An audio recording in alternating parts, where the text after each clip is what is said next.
Hey everyone, welcome to Wax Pack Wisdom. I'm Jake T. O'Donnell. Today we're on the StreamYard. I got to share some stuff on my screen, so I wanted to be able to show you that.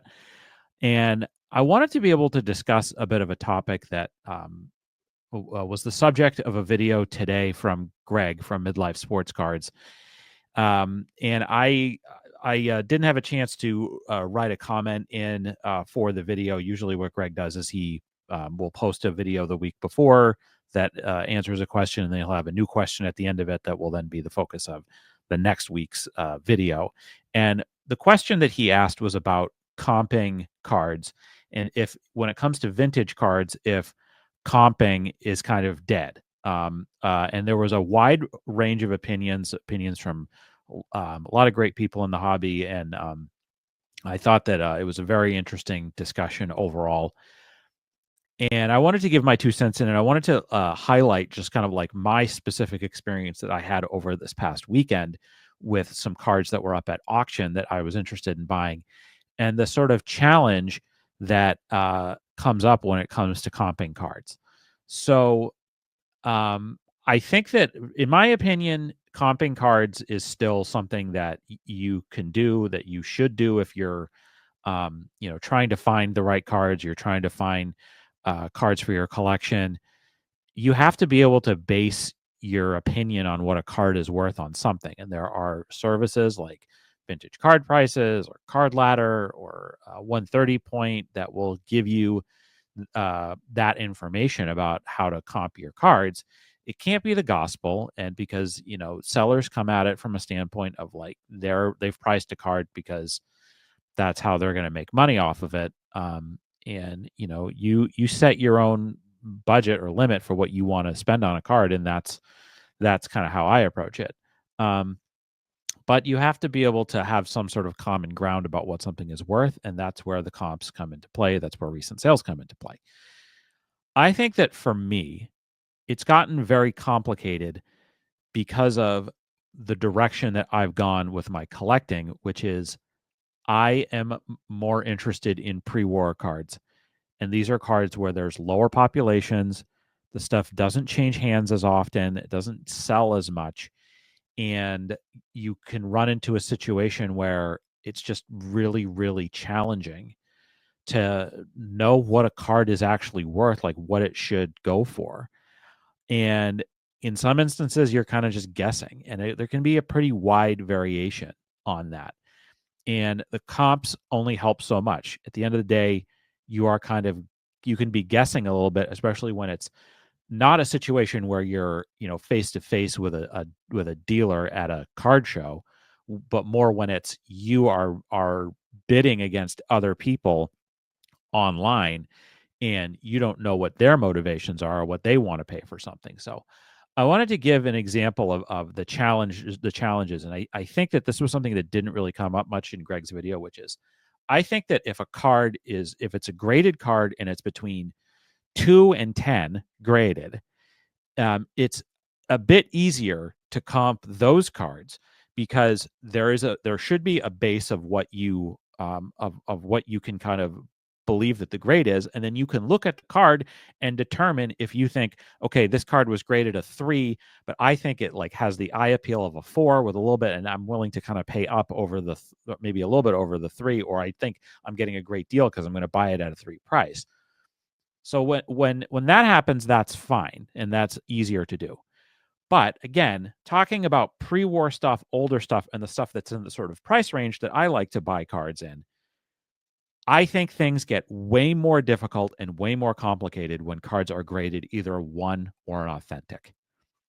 Because the variation of that the grading companies have set for what is a 2 and a 3 and a 4 and up is much smaller than a 1 or an authentic. A 1 can have a massive variation in terms of the the eye appeal, the condition of the card, and that really can mess with the comps, and that's what leads to the guessing game.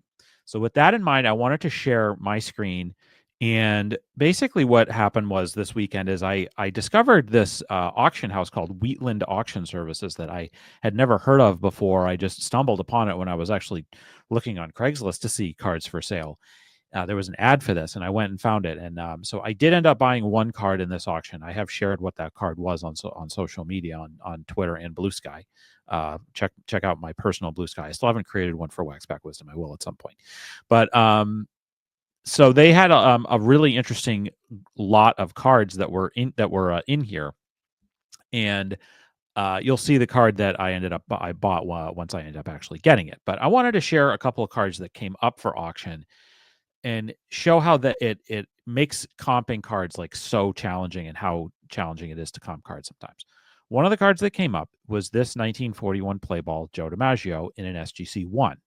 I'm not going to show you what it went for just yet, but I wanted to show you the card itself. And you can see here that if I bump this up even bigger, you can see that this card is obviously really low grade.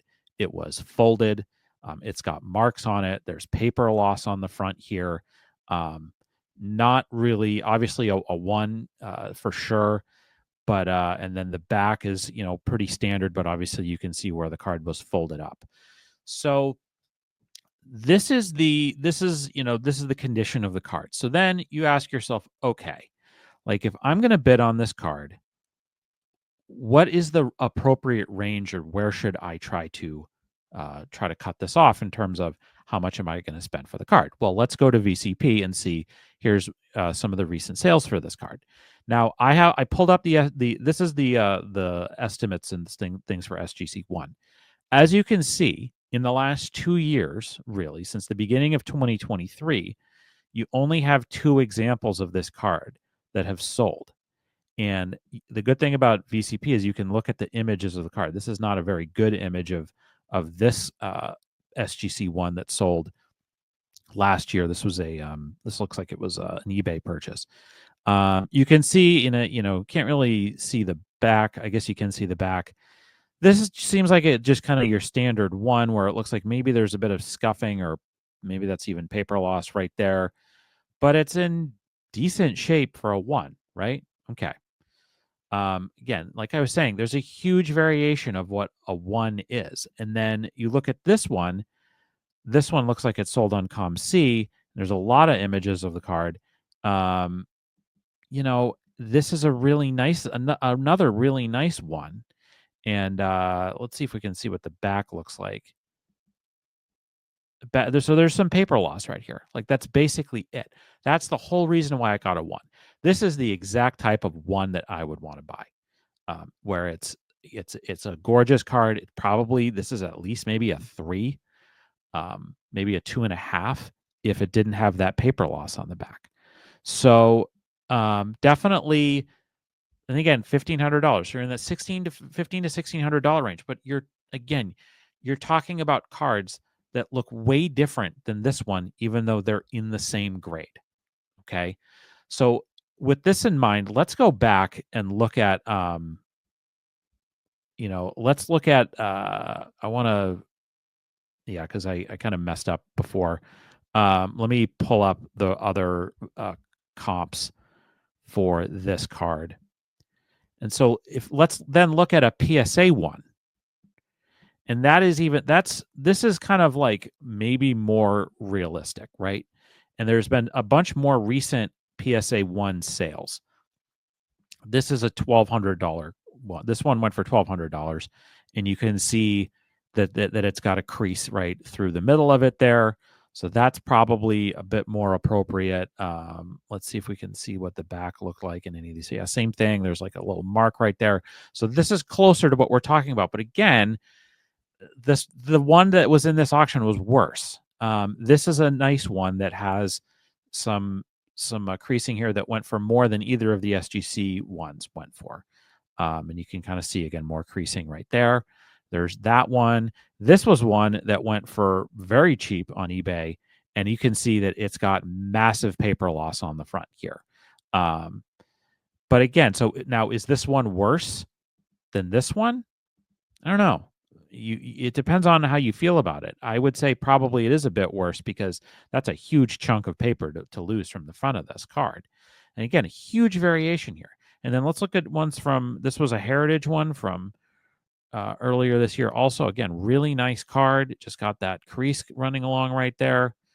And then some more creasing that comes through on the back a bit. So there's that. And then this one from earlier this year also on eBay, it looks like, with some paper loss there. So, okay. So there's, again, you see there, this is the average is this 1200, and the average on VCP for an SGC one was more like 1600 because there were not as many sales. So again, you have to make the determination in your mind. The comps are not really helping you. So what are you willing to pay for this particular card if you wanted to go for it? It takes a lot of work and supposition and yeah, this is part of the deal with buying vintage cards, is that you do have to put in the work.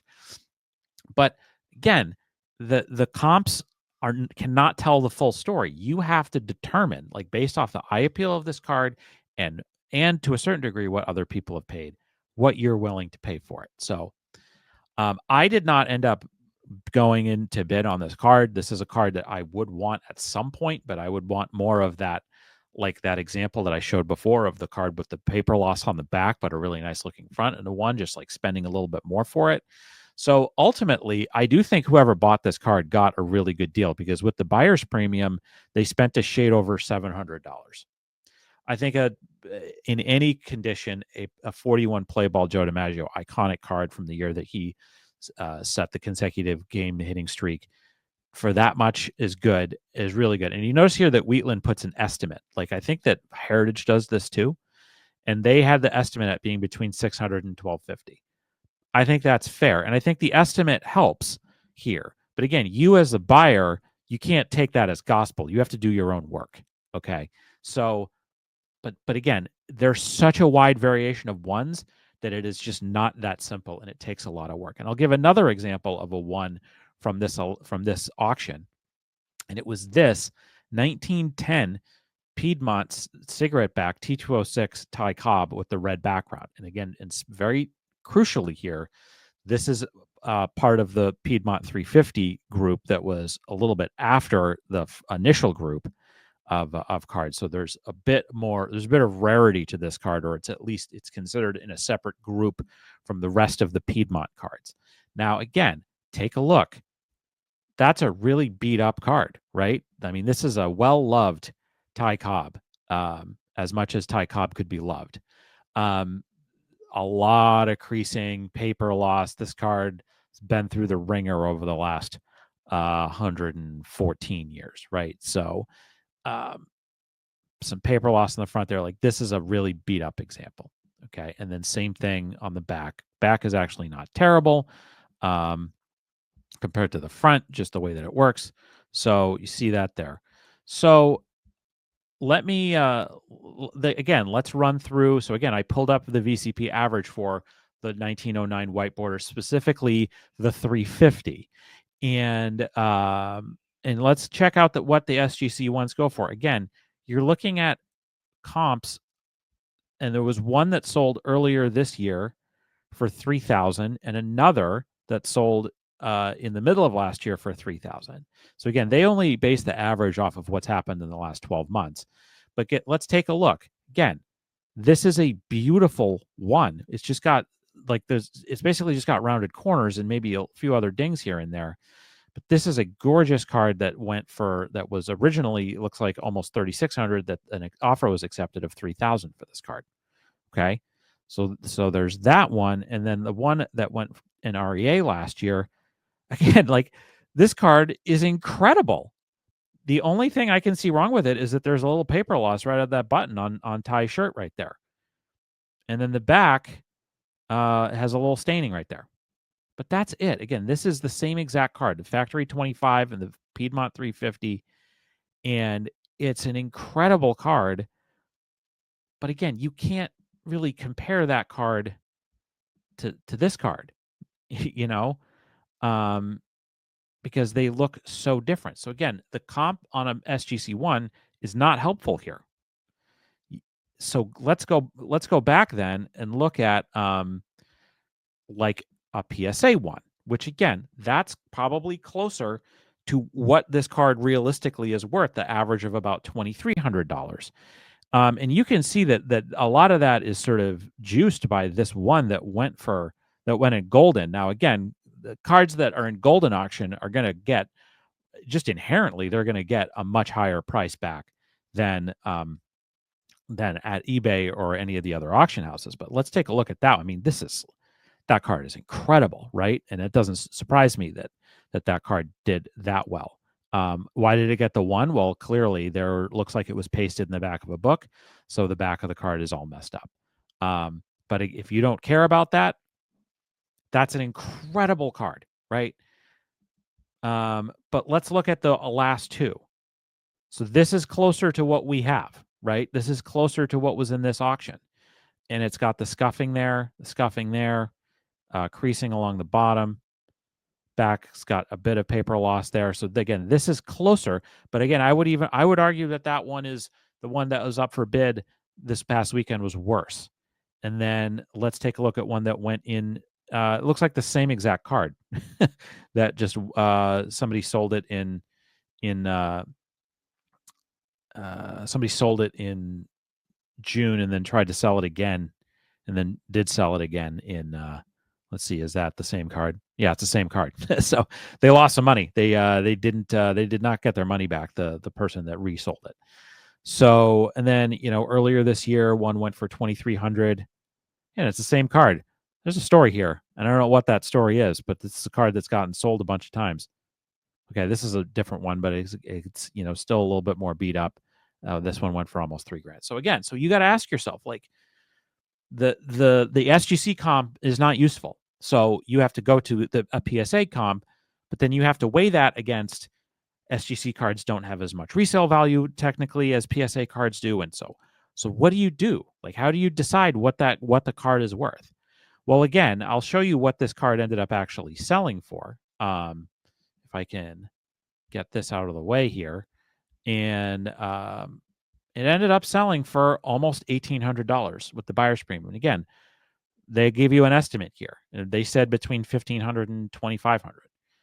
I think that for any Ty Cobb, that's a pretty good deal. But again, if you're using that 3,000 as a comp, you might have ended up with this card because you may have set your max bid at like $2,500, and nobody was going to come close to it. If you're willing to pay that comp, then you can get that card. But doing research, like having to like put in the work and do the research, again, that's not a $3,000 card, even though the last two went for 3,000 that were in this grade. So I just wanted to bring this up just in the sense of the idea that just that, like, there's nothing is perfect. If I can stop sharing, nothing is perfect. There's no perfect answer to this question, but I will just tell you that my experience right now, as I have gotten more into pre-war cards, as I've gotten more into collecting from rarer cards that are harder to come by, you are have to really put in the work and effort to do the comping to figure out what a card is really worth, as opposed to just I think personally it's a lot easier to comp cards from the post-war era.